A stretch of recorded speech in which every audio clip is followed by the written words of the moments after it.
Assalamu alaikum aspirants, welcome back. So, as you guys know कि हमने CSS past papers की एक series start की हुई है, ठीक है। उसमें हम CSS के जो ओल्ड पेपर्स हैं 2016 ऑनवर्ड्स उनको डिस्कस करते हैं, उनका सोल्यूशन बेसिकली मैं आप लोगों को प्रोवाइड करती हूँ। तो आज हमने जिस पेपर की बात करनी है, बेसिकली जिस पेपर के MCQs की बात करनी है, वो है इंग्लिश प्रेसी एंड कंपोजिशन CSS 2020 का पेपर, ठीक है। इसका जो सोल्यूशन है, जो सब्जेक्टिव पार्ट का सोल्यूशन है, वो मैं ऑलरेडी प्रोवाइड कर चुकी हूँ। तो इस वीडियो में हम इसके ऑब्जेक्टिव को यानी कि एमसीक्यूज को डिस्कस करने वाले हैं।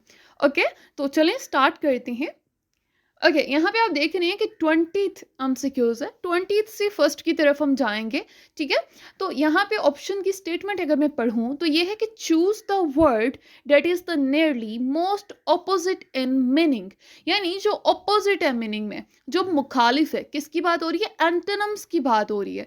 ये तो आप लोगों को पता ही होगा कि जो कॉमन पैटर्न ये हमें देखने को मिलता है इंग्लिश प्रेसी एंड कंपोजिशन के एमसीक्यूज में, वो है कि 10 मार्क्स के सिनोनिम्स होते हैं और 10 मार्क्स की एंटोनिम्स होते हैं। तो अभी हम बात करेंगे एंटोनिम्स की। 20 से 11 तक ये हमारे पास एंटोनिम्स होंगे एंड 10 से 1 तक हमारे पास सिनोनिम्स होंगे।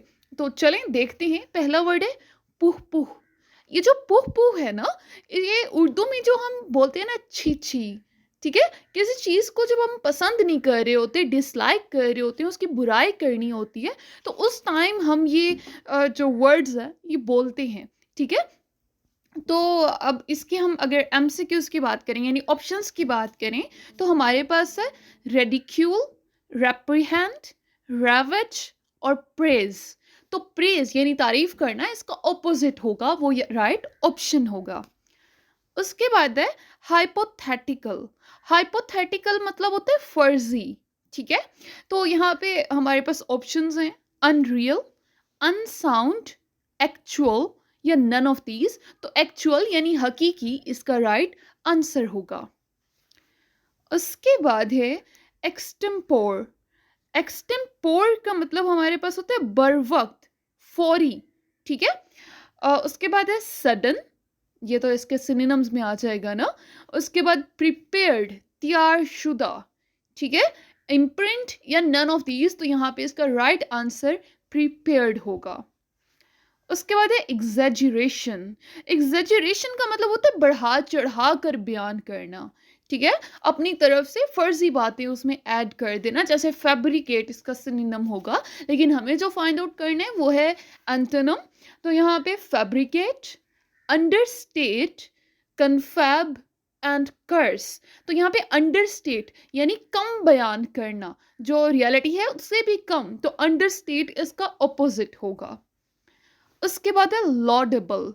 लॉडेबल का मतलब होता है काबिल तारीफ, जो तारीफ के काबिल हो। ऑप्शंस हमारे पास हैं एक्सटोल, अनवर्दी, इग्नोरेंस या नन ऑफ दीज। तो अनवर्दी यानी जो तारीफ के काबिल ना हो, वो यहाँ पे राइट आंसर होगा।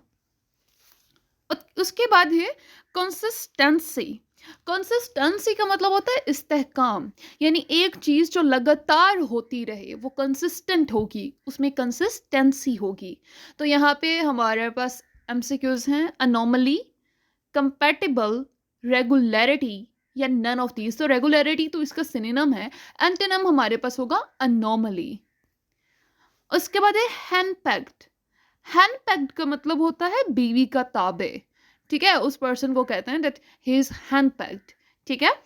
तो हमारे पास जो है इसके एमसीक्यूज जो ऑप्शंस हैं वो है मीक, असर्टिव, ओबीडियंट या नन ऑफ दीज। तो ओबीडियंट इसका सिनोनिम है और एंटोनिम हमारे पास है असर्टिव। उसके बाद है रिलिंक्विश। रिलिंक्विश का मतलब होता है छोड़ना, ठीक है। तो यहाँ पे ऑप्शंस हमारे पास है एज्यूम, कन्फर, लीव या नन ऑफ दीज। तो लीव इसका सिनोनिम है, लेकिन एंटोनिम हमने देखना है, तो एंटोनिम यहाँ से कोई भी नहीं है, तो none of these right answer होगा। उसके बाद है पेंडिमोनियम। पेंडिमोनियम का मतलब होता है वो मुकाम जहाँ जुल्म सितम का दौर हो, ठीक है। तो हमारे पास है इसके एमसीक्यूज प्लेटफॉर्म, क्वाइटेड, कन्फ्यूजन या नन ऑफ दीज, तो प्लेटफॉर्म समहाउ इसका सिनोनिम होगा, यानी मुकाम को, एक पॉइंट को शो कर रहा है। और क्वाइटेड जो है यहाँ पे वर्ड, ये इसका एंटोनिम होगा। उसके बाद है इटर्निटी। इटर्निटी का मतलब होता है हमेशगी, यानी जो चीज हमेशा रहे। उसके बाद हमारे पास है हेवन, ट्रांजिएंस, मंडेन या नन ऑफ दीज, तो इसका ऑपोजिट फॉर श्योर ट्रांजिएंस होगा। अब 11 तक हो गए, मैंने कहा था कि 11 तक एंटोनिम होंगे। अब स्टेटमेंट चेंज होगी। स्टेटमेंट देखें, choose the word that is the nearly most similar in meaning. Similar यानी जो उस जैसा मतलब दे, जो उस जैसी बात हो, ठीक है। यानी यहाँ पे बात हो रही है सिनोनिम की, तो हमने इसका सिनोनिम बताना है, सिमिलर बताना है, इसका हम मानी बताना है, ठीक है। तो वर्ड क्या है पहला, इम्पीचमेंट। इम्पीचमेंट का मतलब होता है मुकदमा। तो ऑप्शंस हमारे पास है इंडिक्टमेंट, कास्टिगेशन, कंटेम्प्ट या नन ऑफ दीज, तो इसका सिनोनिम होगा इंडिक्टमेंट। उसके बाद सेकंड हमारे पास वर्ड है प्लेजरिज्म। प्लेजरिज्म का मतलब होता है मजमून, ख्याल या किसी इबारत की चोरी, ठीक है।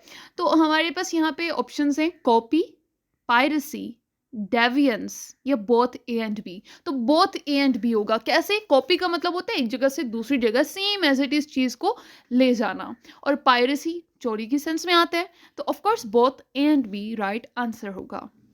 उसके बाद है कंडोन। कंडोन का मतलब होता है माफ करना या नजरअंदाज करना। तो ऑप्शंस देखें तो ट्रैप, फॉरगिव, कन्फर्म या नन ऑफ दीज, तो फॉरगिव यानी माफ करना राइट आंसर होगा। उसके बाद है एनिमोसिटी। एनिमोसिटी कहते हैं दुश्मनी को। तो फ्रेंडली, दोस्ताना, तो इसका ऑपोजिट होगा ना, फ्लो, एनमिटी या नन ऑफ दीज, तो एनमिटी यानी दुश्मनी ही इसका सिनोनिम होगा। उसके बाद है कंट्रैप्शन। कंट्रैप्शन का मतलब होता है मशीन या आला, ठीक है, कोई डिवाइस।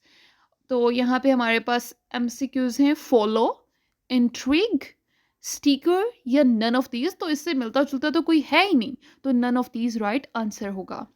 उसके बाद है सिनिस्टर। सिनिस्टर का मतलब होता है मनहूस या बुरा, ठीक है। तो हमारे पास यहाँ पे ऑप्शंस हैं malevolent, sinful, evil या none of these, तो यहाँ पे evil जो है वो राइट आंसर होगा। उसके बाद है एक्सपैट्रिएट। एक्सपैट्रिएट का मतलब होता है तर्क वतन करना, यानी अपने मुल्क को छोड़ देना, अपने जगह को छोड़ देना। तो एमिग्रेंट, डिस्प्लेस्ड, इन्फर्म या नन ऑफ दीज, तो एमिग्रेंट राइट आंसर होगा। उसके बाद है इंसेप्शन। इंसेप्शन का मतलब होता है आगाज, ठीक है। तो ऑप्शंस देखें तो इंसियन, अनएंडिंग, बिगिनिंग या नन ऑफ दीज, तो बिगिनिंग यानी आगाज ही इसका राइट आंसर होगा। उसके बाद है एसे। एसे का मतलब होता है कोशिश करना या बनाना, ठीक है। तो एमसीक्यूज हमारे पास हैं डायरेक्ट, कंपोज, डिस्कार्ड या नन ऑफ दीज, तो कंपोज इसका राइट आंसर होगा। लास्ट वन की बात करें, गाइल। गाइल का मतलब होता है दगा देना या धोखा देना, ठीक है।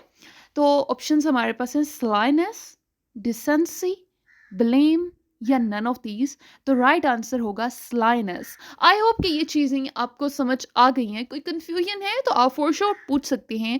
और हाँ, आप व्हाट्सएप का फ्री ग्रुप जो 2024 की प्रिपरेशन के लिए है वो भी ज्वाइन कर सकते हैं, लिंक डिस्क्रिप्शन बॉक्स में है।